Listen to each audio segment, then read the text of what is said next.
அனைவருக்கும் வணக்கம். இன்று மே 6ஆம் தேதி செவ்வாய்க்கிழமை இந்து தமிழ் நாளிதழோட எக்ஸாம் பேண்டர்ஃபில் பார்க்க போகிறோம். தலைப்பு செய்தி என்ன கொடுத்துருக்காங்கன்னா, தீவிரவாத தாக்குதலுக்கு எதிரான நடவடிக்கையில் இந்தியா தீவிரம். நாடு முழுவதும் நாளை போர்க்கால ஒத்திகை. மாநிலங்களுக்கு மத்திய அரசு அவசர உத்தரவு பிறப்பித்துள்ளது. இந்தியா பாகிஸ்தான் போர் பதற்றம் குறித்த ஐநா பாதுகாப்பு கவுன்சிலும் ஆலோசனை அப்படிங்கிற செய்தி. என்னென்னா, அந்த போர் குறித்து ஒத்திகை நடத்த இருக்கிறாங்க.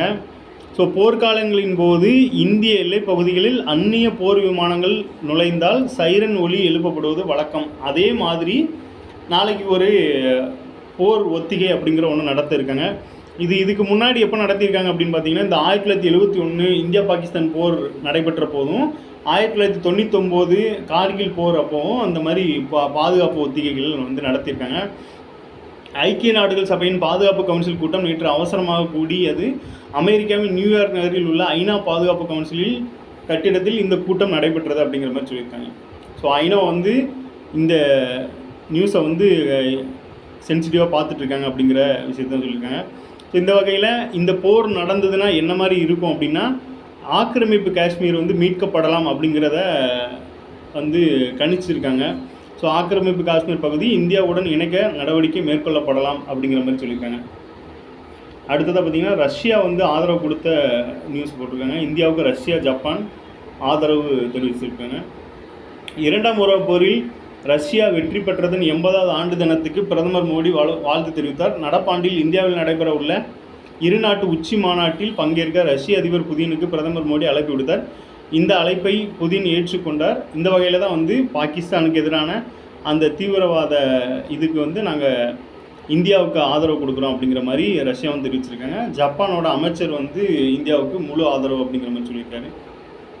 ஸோ அடுத்ததான், இந்த பாரதிதாசன் பிறந்த தினத்தை முன்னிட்டு தமிழ் வார விழாவாக கொண்டாடப்படுது. இதில் 5 தமிழ் எழுத்தாளர்கள் படைப்புகள் நாட்டுடைமை ஆக்கப்பட்டிருக்கு.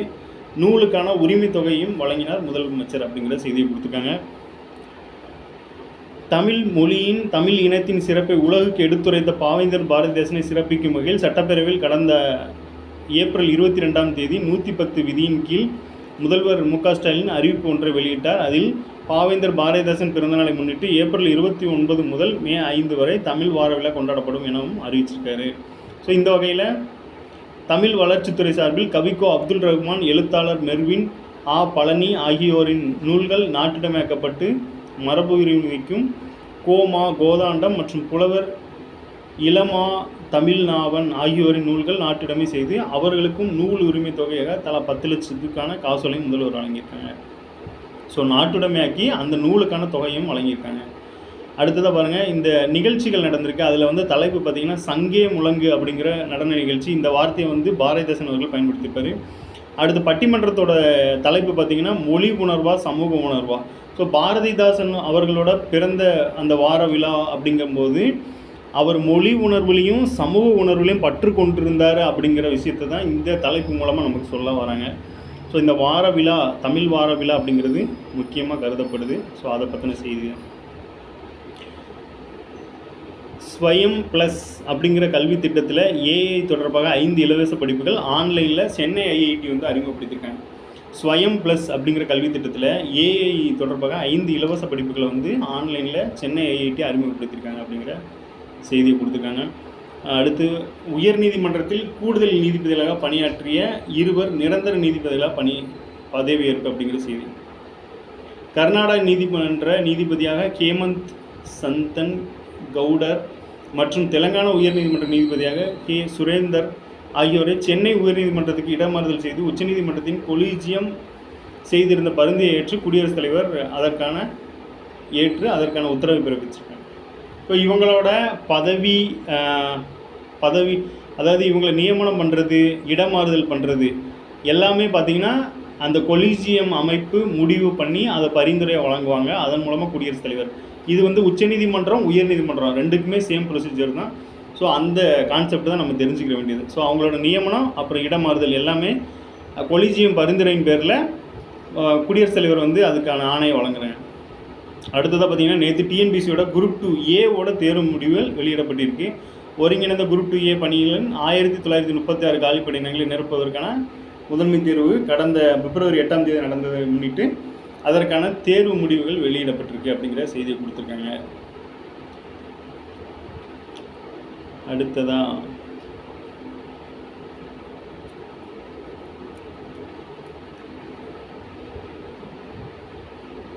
பொருளாதாரத்தில் ஜப்பானை பின்னுக்கு தள்ளி 4வது இடத்துக்கு இந்தியா முன்னேறும் அப்படின்னு சொல்லி IMFோட அறிக்கையில் சொல்லியிருக்காங்க. ஸோ வரும் காலங்களில் பார்த்திங்க அப்படின்னா நம்ம மொத்த உள்நாட்டு உற்பத்தியில் வளர்ச்சி அடைந்துகிட்டே வரோம். இந்த வகையில் 5வது இடத்துல இப்போ இருக்கோம், 4வது இடத்துல ஜப்பான் இருக்காங்க. ஸோ வரும் காலங்களில் 4வது இடத்துக்கு முன்னேறுவோம் அப்படின்னு சொல்லி IMF அந்த மானிட்டரி ஃபண்ட் அப்படின்னு சொல்லுவாங்க, சர்வதேச நாணய நிதியம் அப்படிங்கிற அமைப்பு வந்து சொல்லியிருக்காங்க. ஸோ அவங்களோட கருத்துங்கும்போது உலகளாவிய அமைப்பு அப்படிங்கும்போது அது வந்து ஒரு முக்கியமான கருத்தாக பார்க்கப்படுது. IMFோட கருத்துப்படி நம்ம வந்து 4வது இடத்துக்கு முன்னேறுவோம்.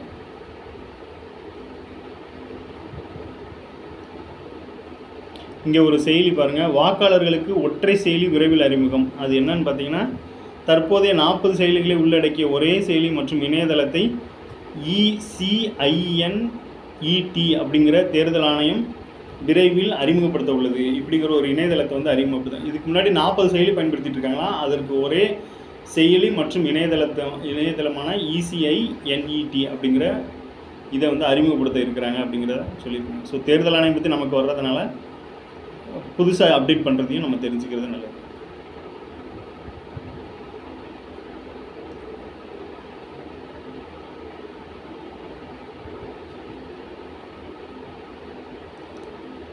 எலக்ட்ரானிக் உற்பத்தியில் விரைவில் முதலிடம் அப்படிங்கிறத தொழில்நுட்பத்துறை அமைச்சர் பழனிவேல் தியாகராஜன் அவர்கள் தெரிவிச்சிருக்காங்க. என்ன அப்படின்னா, பாரத் இணைய சேவை மூலம் கிராம பஞ்சாயத்துகளை இணைய வழியில் இணைத்தல் அப்படிங்கிற செய்தி. இப்போ எப்படின்னா,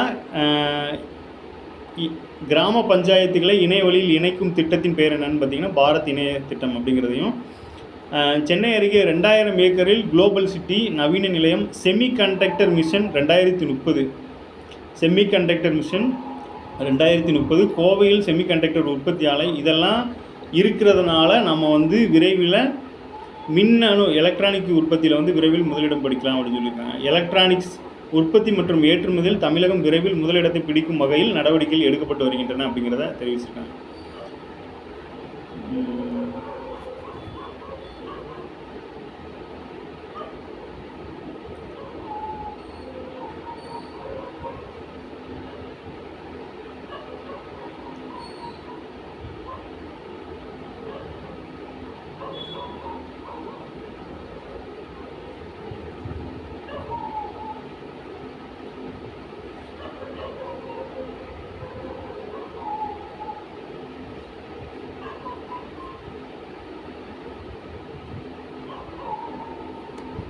நன்றி, மீண்டும் நாளை சந்திப்போம்.